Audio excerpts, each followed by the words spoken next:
press on, that I may know him.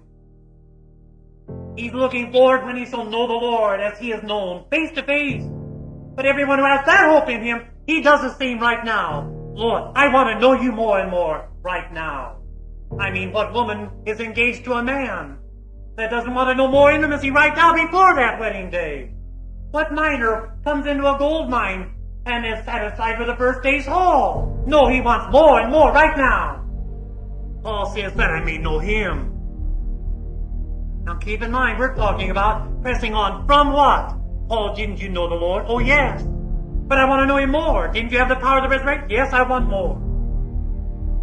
The power of the resurrection. He was always talking about this power. The kingdom of God does not consist in words, but in power. I labor, striving according to his power, which mighty works in me. Power of the resurrection to overcome sin. You see, when an airplane, when it loses power, it starts going down. The gravity starts overtaking it and the plane goes down. When the power comes back, then it's able to overcome the force, the pull of gravity.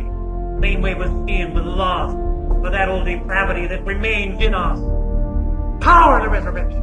Paul says, that's what I need. That's what I long for. That's what I press on for, yes, right now.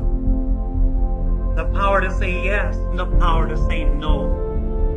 The power to keep my mouth shut. The power to not retaliate, not take into account a wrong suffered. The power to control my mind, my mental thought. The power to get out of bed, to study the Bible, rise up and pray. You know, it is ridiculous, isn't it, for us to pray, Lord, lead me not into temptation, and then turn right around and put ourselves in the place of temptation. Paul, what did you press on with? With what attitude? I press on with single-minded devotion to Jesus. I count it all loss to gain Christ. Rutherford says, put a low value on everything else but Christ. And that Paul did. He says it's rubbish compared to this surpassing value. I count it all lost to make gain Christ. Let nothing get in the way. And what does it profit a man to gain the whole world and lose his soul? We ought to be gripped with the realization that we're not there yet. We haven't made it to heaven yet. We still got ground to take. We still got a race to run. We've come this far, but we can't look back at other runners. We can't look back at the ground we've covered.